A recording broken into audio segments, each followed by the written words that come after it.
Welcome back to a brand new video. Today what I have for you guys, we're going to be talking about the Season 5 Reloaded content update. This update is actually going to go live in under 2 weeks on August 21st at 9 a.m. Pacific Standard Time. I know with all the zombies and Black Ops 6 beta hype that you may be forgetting about this update, but we're actually going to get this content update first and then we're going to be able to play Black Ops 6. So I got all the information for you guys here in today's video. If you find it informative or helpful, don't forget to hit that like and subscribe button so you never miss out on any Call of Duty news. But let's go ahead and let's get into it. So the expected file size for this update is more than likely going to be well over 50 gigabytes. Now there's a couple reasons for this. Although the Season 5 Reloaded update isn't that big, it looks like they're also going to be adding the beta alongside that. And so within the update mixed together in the Black Ops 6 beta and the whole COD HQ getting a remodel, it's going to be a pretty big file size. So it's probably going to be no less than 50 gigabytes. The good news about this update is although it is massive, according to PlayStation Game Size, it will reduce the file size of the overall Call of Duty HQ app. And on PS5, it's going to do that by 100 gigabytes.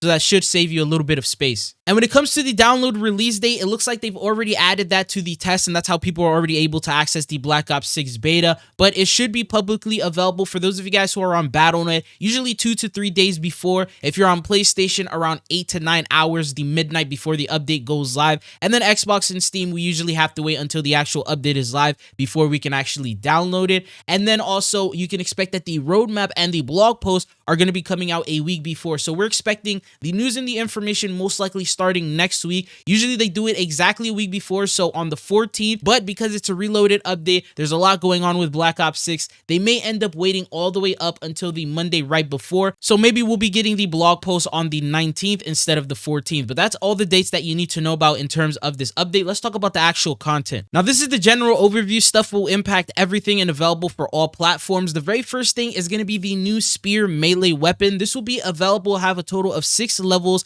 They did showcase a couple of clips from the trailer as well as the photo of what the weapon will look like. You spawn in with 3 of them in which you can throw, and you can also pick up and reuse an infinite amount of times as long as you consistently go through and pick them up. And this will be available through the classified battle pass sector, meaning that you're going to have to do around 5 challenges. Every single challenge will give you a different reward. Things consist of calling cards, we've seen camos, we've seen finishing moves, we've just seen random different variations of items and cosmetics. And once you complete all the challenges, the Spear melee weapon will be unlocked for you to use on all modes. One thing that was also very interesting is it looks like for the first time ever, the battle pass sector might also introduce Black Cell rewards, because when you look over at the Black Cell trailer, you can actually see a Spear melee weapon when the Black Cell variant being used, and obviously Black Cell is battle pass only. The fact is, at the moment, there is no Spear melee weapon for Black Cell, so more than likely there may end up being a Black Cell sector that's going to get added for the Spear melee weapon, and if you're an owner of Black Cell, you'll end up having access to that as well. So it looks like the Reloaded update is going to be bringing in even more Black Cell content, which is something we've never seen before,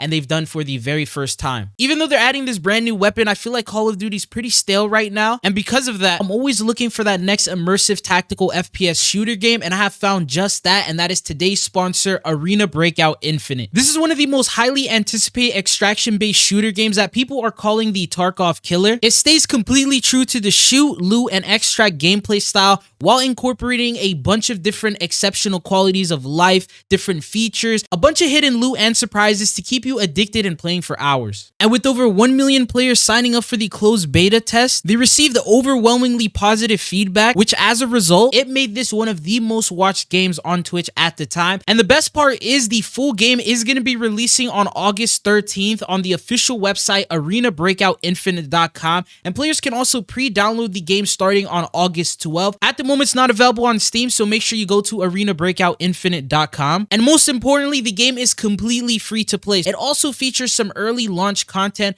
such as a brand new armory map. This is a third playable map that adds a new level of intensity to gameplay, providing thrilling close quarter combat scenarios with increased risk and rewards for players to navigate. Not only that, but the early access will also come in with multiple brand new weapons, new features, a lowered hardware requirement, as well as 4 new language support options. Make sure you don't miss out on one of the most anticipated games of the year. Go to arenabreakoutinfinite.com. The links will be down in the description or in the pinned comment. A huge thank you to Arena Breakout Infinite for sponsoring today's video. The next brand new weapon that we have is called the Torque MW35, they're considering it a launcher, but this is actually the crossbow. This one is going to be available through a weekly challenge. More than likely, week 5 challenge is going to end up opening up at the same exact time like we always do, and this will be the weapon that you'll need to do. So that means you'll need to complete 5 out of the 7 weekly challenges. You can do it in multiplayer, battle royale, or zombies, and there's a total of 6 levels on this weapon. The good news is we actually got early gameplay footage of that. Leakers ended up posting because they were able to access Reloaded early. They ended up showcasing what the weapon looks like within the firing range. We did expect this weapon to be added quite a couple of seasons ago, so that's some good news that they're actually finally adding it here now. But this will be available on the first day just by doing weekly challenges. But these are all the DLC weapons that we have. The next set of weapons that we get are the new aftermarket parts. There's actually a total of 2 of them that you can expect. 3 of them currently as I'm recording the video.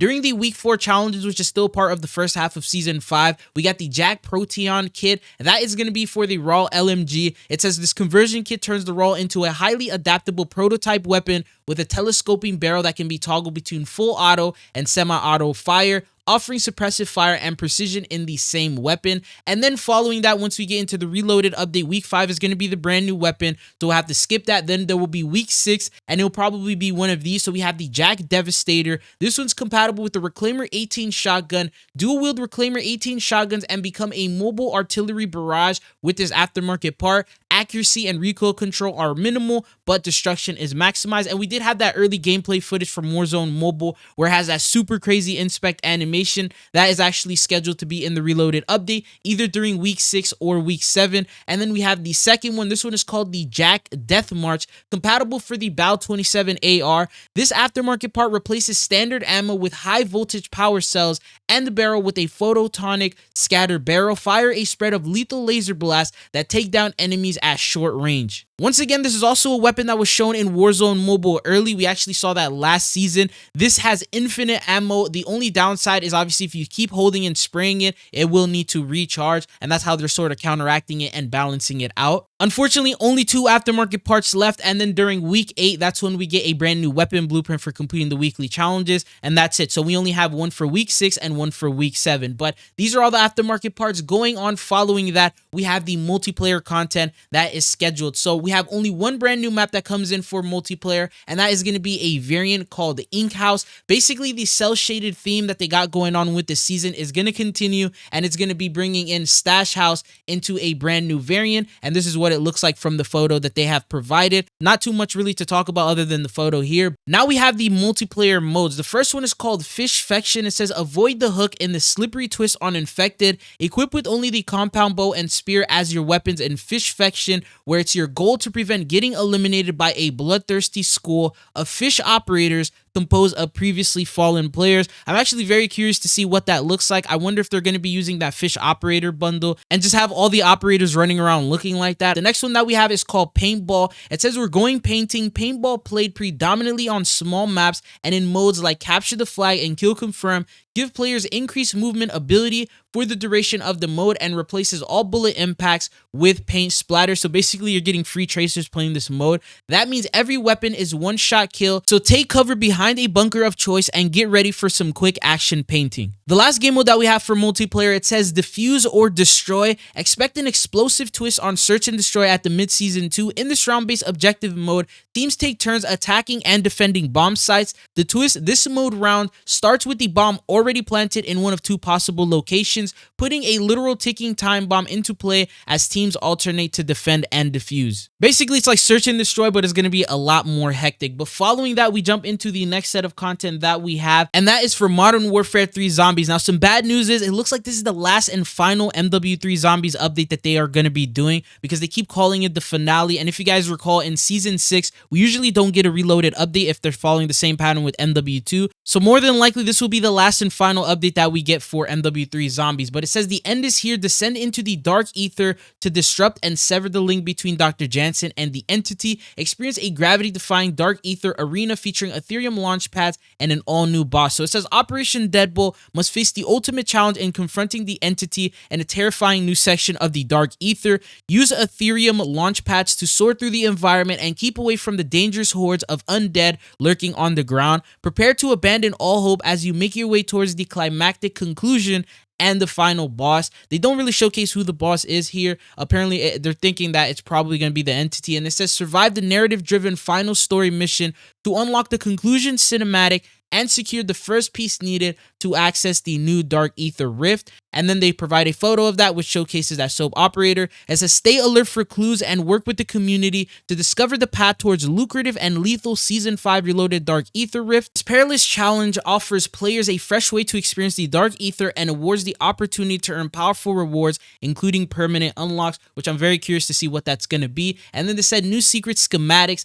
Deploy with your squad and unlock and acquire the following schematics, boosting your damage and permanently increase your carrying capacity. Disciple bottle, spawn a friendly disciple to wreak havoc against your foes. Grenade bandolier, replenish your lethal and tactical equipment over time, allowing you to regularly bombard enemies. And then stash increase your stash size to 30, and that's going to be permanent. And it says get looting, and this is pretty much everything that you need to know about zombies. Unfortunately, the last and final update. But now we jump into the Warzone content that we have. There's really, unfortunately, not that much content that we got for Warzone. The first thing is a new mode called Supreme Resurgence. It says Supreme Resurgence is back. In this mode, Rebirth Island is filled with exceptional ground loot. This includes powerful meta-inspired weapon blueprints with cool camos. There's a premium price for loadouts, so obtaining these weapons is recommended. Experience these and other changes to the Resurgence formula, including additional health for all operators.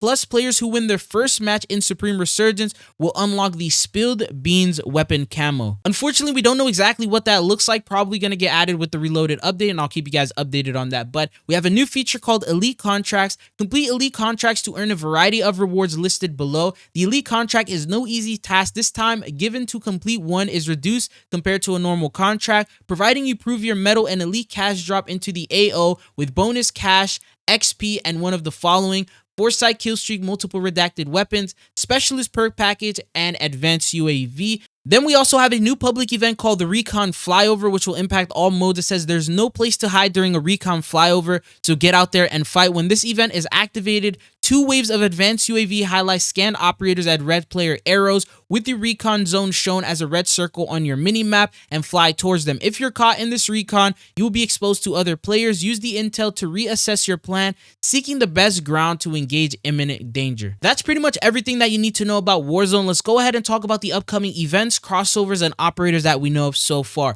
So first off, there's going to be a brand new event coming in. This one is called the Wildlife Most Wanted Field Rep event, available in the mid-season, activates on September 4th and goes on to September 12th. It says play and earn additional XP by equipping any of the animal head bundles. Play and earn XP to unlock rewards. Now, the thing is, the event before this one starts on the 14th to the 21st, which is still in the first part of Season 5. So it's looking like we don't get an event for quite a while, for like maybe 2 weeks before we start getting into it once we jump into the month of September. So I'm guessing they're going to use that entire 2 weeks for all the hype for Black Ops 6, the beta, the COD Next announcement, and all that stuff. Or there may be a hidden event that they have not yet announced, which will have to do with our crossover, and I'll talk about that in a second. And then the next event after that, this one is called the Emotional Overdrive Field Event. Activation date September 12th to the 18th. Play and earn additional XP boosts by equipping the new emoji bundle. Play and earn XP to unlock rewards. These are all the events that they've announced so far. There's probably going to be other hidden ones that they haven't talked about. They'll maybe cover in the blog post for the Reloaded update. But we also do have one crossover guaranteed this season. This was actually leaked a couple of seasons ago. Call of Duty didn't mention anything about it in the blog post. The only teaser that they gave us was the photo in the roadmap. If you take a look here at the bottom right side, it says classified, coming in the in-season update. You can tell from the silhouette that this is actually the Crow. Unfortunately, this also confirms that this is not the Brandon Lee Crow version. Maybe they'll have an edit style, or maybe there'll be 2 operators where there will be the new version and then there will also be the Brandon Lee version. I feel like that will be a big W, but in this case, at the moment, from what I'm seeing here, it looks like there's only the brand new version, which is going to be for the 2024 movie, and that's going to be the new operator coming in. They didn't mention if there will be any sort of event tied to him. Usually, if there's going to be a crossover, there might be at least some sort of an XP-based event, so you equip the operator skin and you'll be able to get XP, maybe a weapon camo,